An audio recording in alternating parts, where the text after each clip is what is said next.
నమస్కారం. సుమన్ టీవీ ప్రేక్షకులందరికీ శ్రావణ మాస శుభాకాంక్షలు. శ్రావణ మాసం పూజల మాసం. శ్రావణ మాసాన్ని నభోమాసం అంటారు. శ్రావణ భాద్రపదాలు వర్ష ఋతువు కాబట్టి ఇలాంటి పేరుతో చెప్తారనమాట.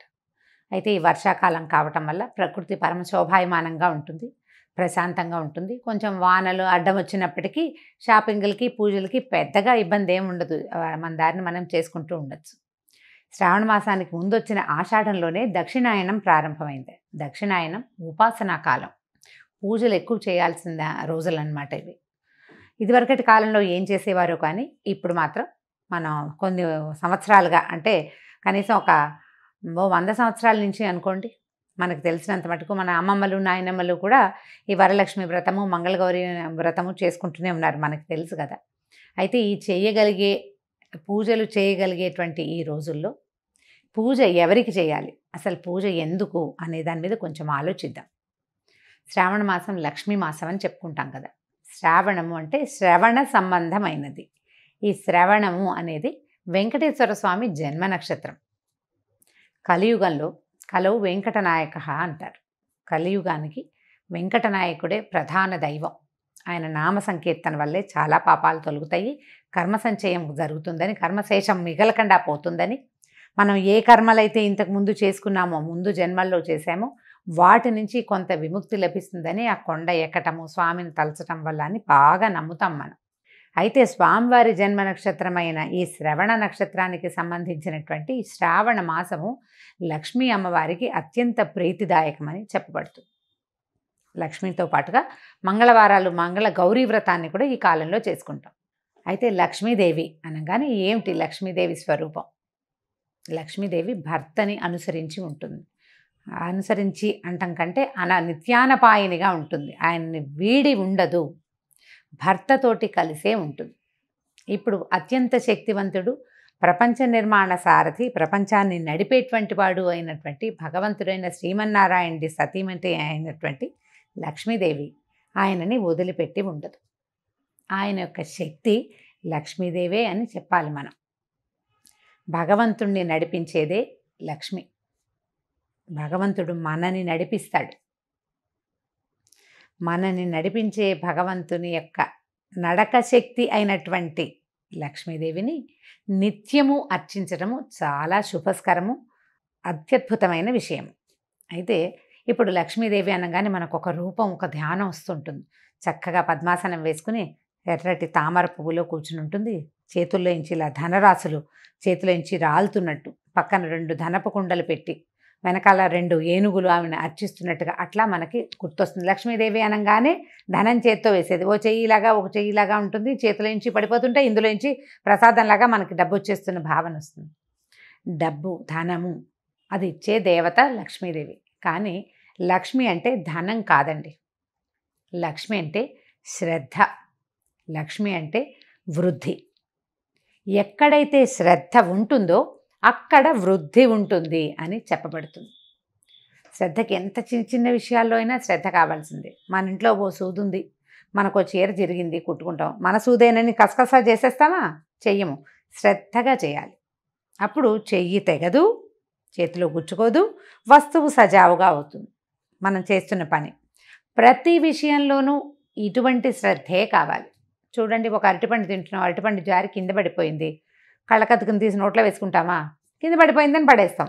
అదే ఒక 100 రూపాయల నోటు, ఒక రూపాయి బిళ్ళ కనీసం కింద పడింది అనుకోండి, ఏం చేస్తాం? బురదలో పడితే కడుక్కుంటాం. కాగితం కనుక బురదలో పడితే అలాగా తుడుచుకుంటాం, కళ్ళు కత్తుకుంటాం. అమ్మో మాలక్షమ్మ కోపం వస్తుంది అని. ప్రతిదాన్ని ఇదే శ్రద్ధగా తీసుకోవాలి. నీ యందు ఉన్న శ్రద్ధే లక్ష్మీ అనుగ్రహం. మనకి ప్రతి విషయంలోనూ లక్ష్మీదేవి అనుగ్రహం కావాలి. ఎక్కడెక్కడ కావాలి చూడండి. తెల్లవారి నిద్ర లేవడానికి అక్కడి నుంచి మొదలు పెడితే ప్రతి విషయము, ప్రతి దాంట్లోనూ నీకు ధైర్యం కావాలి, దానికి లక్ష్మీదేవి అవసరం. నీకు జ్ఞానం కావాలి, విద్యాలక్ష్మి అవసరం. నీకు ధనం కావాలి, ధనలక్ష్మి అవసరం. ధాన్యం పంటలు పండిస్తున్నావు, ధాన్యలక్ష్మి అవసరం. మన దగ్గర 4 ఆవులు ఉన్నాయి, పాడి పంట వృద్ధి చెందాలి, అక్కడ కావాల్సిన లక్ష్మి గోలక్ష్మి, గోమాలక్ష్మి, ఆవిడ సహకారం ఉండాలి.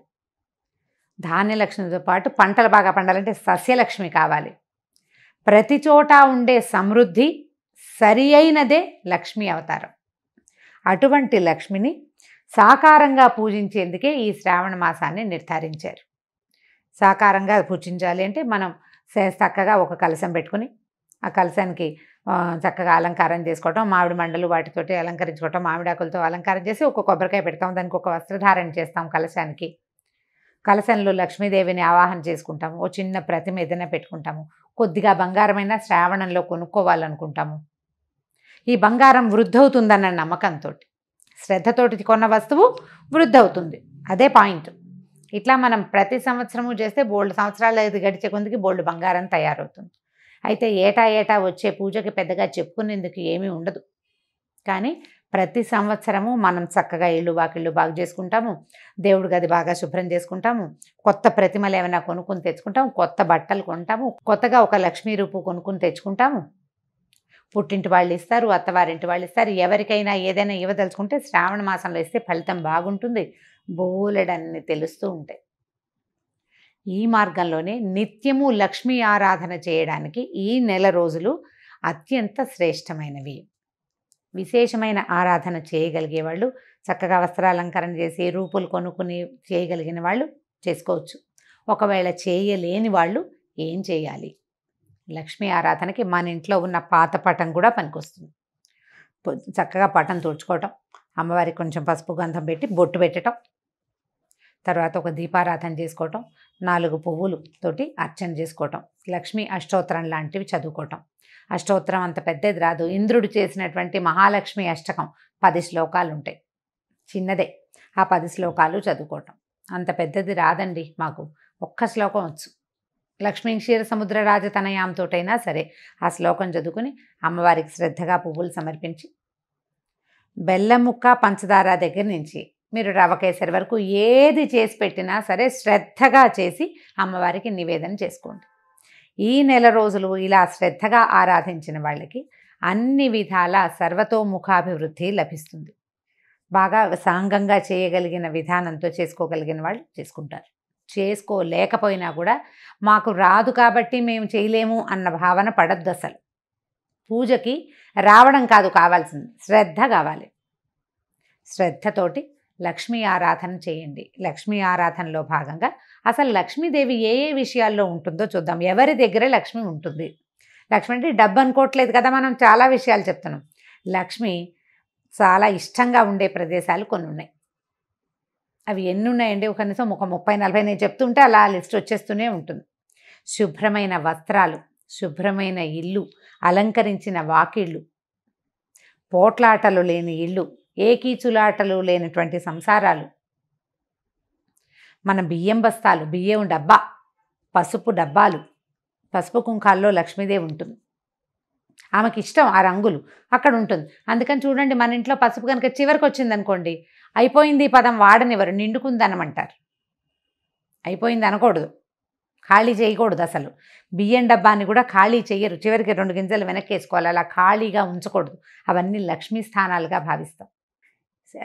ఇతరులకి సేవ చేసే వాళ్ళకి, ఇతరులకి సహాయం చేసే వాళ్ళ దగ్గర, ఎవరైతే పరమత సహనంతో మెలుగుతారో వాళ్ళ దగ్గర, ఏదైనా తగాదా వచ్చినా తిరగబడి మాట్లాడకుండా ఎవడుంటాడో వాడి దగ్గర, వాడి సహనంలో లక్ష్మి ఉంటుంది. చిన్న పిల్లల్లో, పెద్ద వృద్ధుల్లో, శుభ్రమైన మంచాల మీద, మంచం కూడా లక్ష్మీ స్వరూపమే. మన ఇంట్లో మనం వాడుకునే తిరగలి, రోకలి, రోలు, గుండ్రాయి, ఇవన్నీ కూడా లక్ష్మీ స్వరూపాలే. వీటితోటి మనం ఎంత శ్రద్ధగా ఉంటున్నాము అనే దాన్ని బట్టే లక్ష్మీ కటాక్షం మన మీద ఎంత ఉంటుంది అనేది ఉంటుంది. దేనిని పారేయకూడదు. అన్నం వృధా చేయని ఇళ్లల్లో లక్ష్మీదేవి ఉంటుంది.